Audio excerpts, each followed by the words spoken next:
This is the Dollemore Daily, and I'm Jesse Dollemore. If you are interested in this story, and you should be, you'll be interested in the conversation that I have. The video's posting at 4 p.m., just an hour after this. I had a conversation yesterday that I'm posting today with Donald K. Sherman. He is the Executive Vice President and Chief Counsel for CREW, Citizens for Responsibility and Ethics in Washington, and he is involved in the case involving Donald Trump being removed from the ballot based on the Constitution's ruling that you cannot participate in an insurrection or rebellion against the United States. This case and that case were the most important ones moving forward relative to Donald Trump's candidacy and the cases involving him. Watch that video at 4 p.m. It answers all the questions you might have surrounding what the other arguments are. Watch that. Let's talk about this today. This just broke. This is the headline from the New York Times. Federal Appeals Court rejects Trump's claim of absolute immunity. Now, for weeks and weeks and weeks, if not months and months, Donald Trump has proclaimed himself to be absolutely immune because he was president of the United States. That any action, even those that he compared to like a rogue cop, anything he did as president, he was immune from.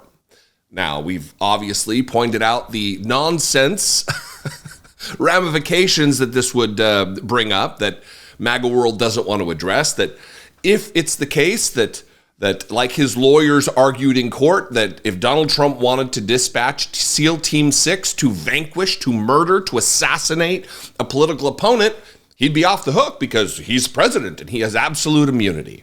And they don't want to wrestle with the question of, if that's the case, then why is it not something that Joe Biden can do, dispatch SEAL Team 6 to murder Donald Trump? It seems a non sequitur. It seems illogical that they would hold the position for Donald Trump, but not the same position for President Joe Biden. Here, let me read the rest of this headline from the New York Times. The ruling answered a question that an appeals court has never addressed. Can former presidents escape being held accountable by the criminal justice system for things they did while in office? This is huge news. What is very interesting about this is Donald Trump, for a long time, has made the claim that they've never done this to another president. It's me, I'm the victim, how unfair. When really, the opposite approach should be viewed here. That the reason it's never been done because no president has ever been indicted. No president has faced 91 felony counts across 4 indictments like Donald Trump. We are unique in that way in the situation we find ourselves historically. A federal appeals court on Tuesday, just hours ago, rejected former President Donald Trump's claim that he was immune to charges of plotting to subvert the results of the 2020 election, ruling that he must go to trial on a criminal indictment accusing him of seeking to overturn his loss to President Joe Biden. The unanimous ruling, all 3 of the judges ruled against him, by a 3-panel judge of U.S. Circuit Court of Appeals of the District of Columbia, handed Mr. Trump a significant defeat, but was unlikely to be the final word on his claims of executive immunity. Mr. Trump is expected to continue his appeal to the Supreme Court. Now, here is why that is interesting. One, I think this will hold up under appeal, even with this Supreme Court, because of the makeup of this federal appeals court panel.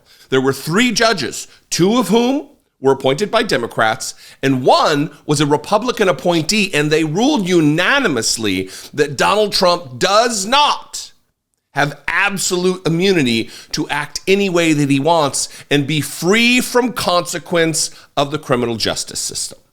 Still, the panel's 57-page ruling signaled an important moment in American jurisprudence, answering a question that had never been addressed by an appeals court.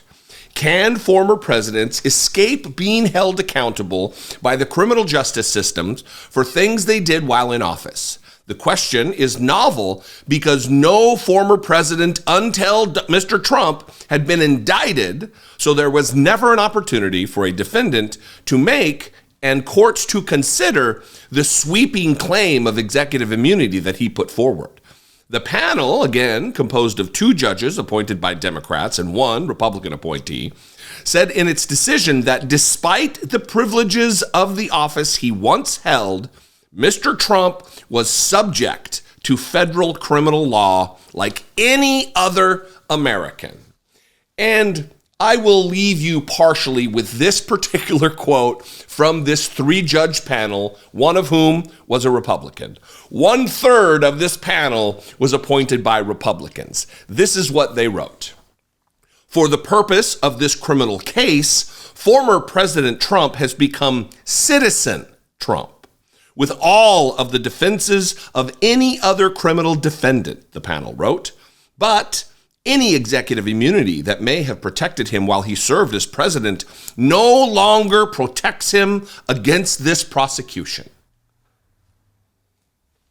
So, of course, we are learning, we are coming to the conclusion that Donald Trump's claims of absolute immunity up to and including murder are nonsense.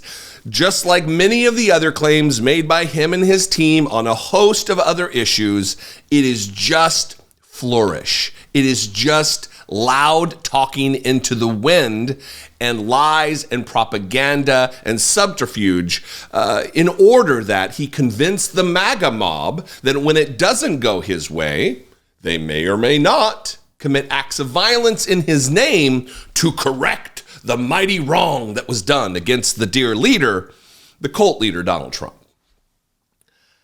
Big news, good news for you to go into the weekend with, or not the weekend, I guess it's only Tuesday. Go into your week with, where's my head, right? I'm ready to celebrate. Anyway, I would absolutely love to know what you think about this. 714-576-4054. Of course, as always, you can email me daily at dollemore.com. Do not forget, check out the conversation that's going to post at 4 with Donald Sherman, the Executive Vice President and Chief Counsel for the Citizens for Responsibility and Ethics in Washington. He is representing clients that took Donald Trump to court to get him off the ballot in California. That case is now before the Supreme Court. Oral arguments will be heard Thursday, and I want you to have all the information that you need. If you want to help support this work, if you appreciate what I do, I would appreciate it if you consider supporting the work. Click the join button below, become a channel member, hit the super thanks button, go over to my Patreon page, patreon.com/IDoubtIt-podcast.